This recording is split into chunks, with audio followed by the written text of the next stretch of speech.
hearing aid wearer as well, which has no doubt impacted this wax further in. The patient did use some cotton buds. You can see that there. It was hidden away anteriorly.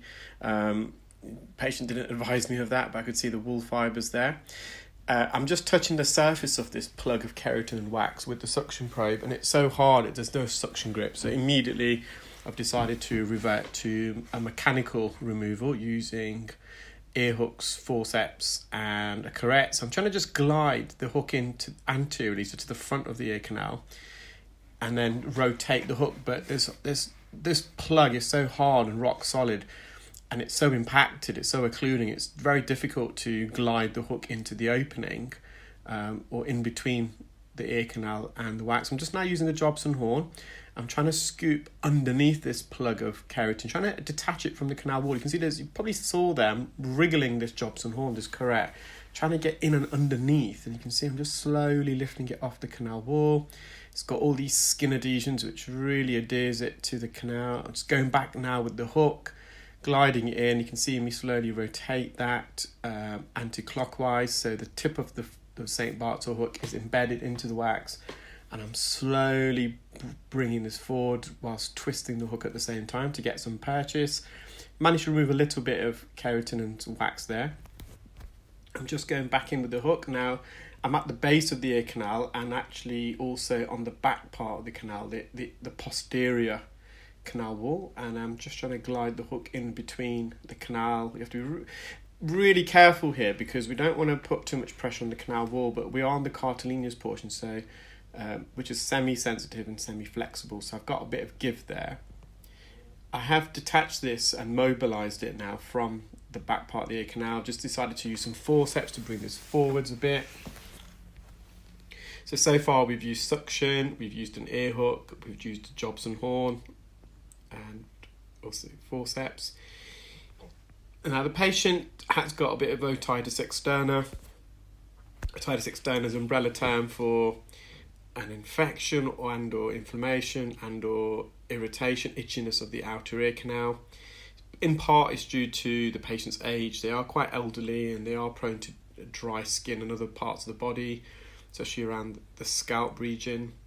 And as we get older, the skin that lines the ear canal, it's less able to retain the intracellular fluid, the moisture, which then makes the skin very dry, flaky, it dies quicker, and then it can form into a plug.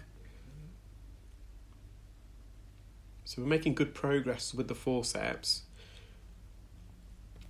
However, there's a point I think now where I'm not able to use the forceps anymore because there's nothing for me to grab onto. So what I'm doing now, I'm just want to make an opening at the roof of the ear canal. So I'm just going back in with the suction, not to remove this plug of keratin and wax, but just to maneuver it lower so it allows an opening, a space so I can insert the hook into the roof of the ear canal. You can see with that additional space I've created, I've managed to embed the hook into this plug of wax and I'm bringing it all the way out. So you can see how dry the ear canal is. So the eardrum is visible, but I'm just going to try and peel off some of this dead skin. It did clarinet a bit, so we have to be careful.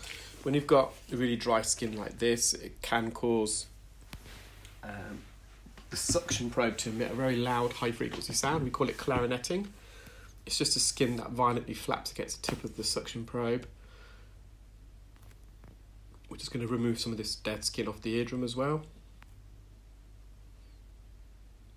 There's some just at the base of the ear canal.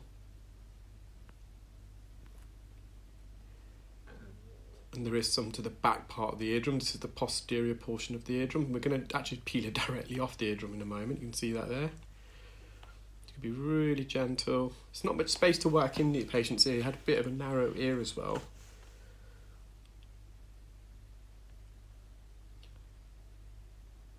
Now, me removing this is not going to improve the patient's symptoms. It's not going to make them hear any better, but it's more preventative. It's going to just get as much dead skin as I can out of the ear as safely as possible. The patient was very still, they're finding the procedure comfortable, so I decided to persist a bit more. See, there's very little manoeuvrability in there. If I move, could be careful with that fine end suction probe as I'm manipulating the skin and peeling it off the eardrum. Just going to make sure that I'm not bumping into the canal wall with this suction probe. So it's just some dead skin at the roof of the ear canal and also superiorly, so to the top part of the eardrum, just peeling that down. Again, as I'm bringing this fine suction tip down, I'm just going to be careful that I don't bump into the bottom of the ear canal at the base. So I'm happy with that. It's going to mop up near the entrance now. There's a bit of dry skin flakes there, so I'm going to use a combination of suction and also a Jobson horn just to gently graze and almost scoop out some of this dry skin flakes. So just some dead keratin. So keratin is actually a protein that's found in various cells, so in your nails, your hair, for example, and it occurs in the ear as well. So as this dead skin dies and the fluid leaks out of the cell, this keratin builds up, this protein, and it can oxidize. So it starts off white, but as it's been in the ear longer, it turns into a pale yellow, then a brown, and almost like a black colour if it's been there for a while.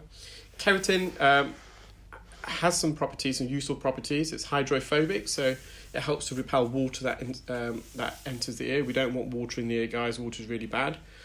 And it helps to reflect away harmful UV rays from the sun as well. So it does help provide a protective barrier of the ear canal.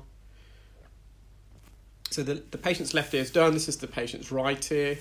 Similar story. So I just went straight in with an ear hook. I thought I'm not going to use suction here. I'm just trying to roll this forward. You can see I'm using the tip of the St. Bart's here to gently just roll this forward, slowly but surely bring it forward, so it enables me to then get further in and behind the plug of skin and wax.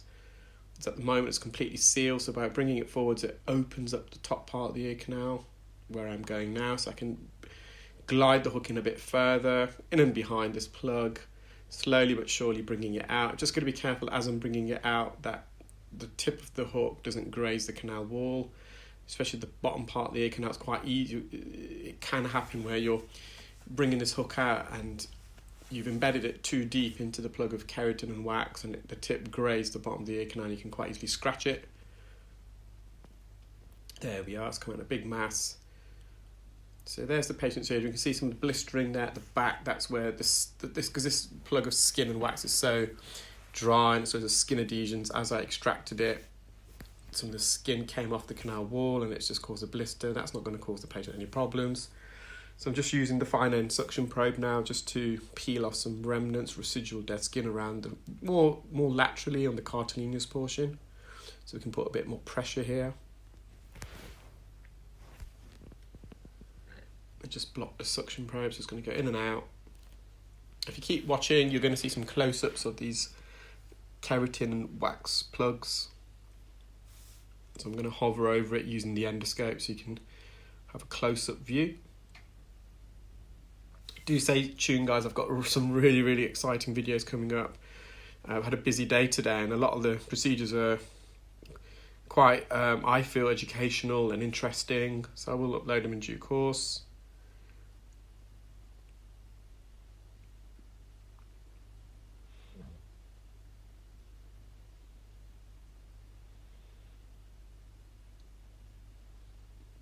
So this is at the roof of the ear canal near the entrance. Just peeling it away.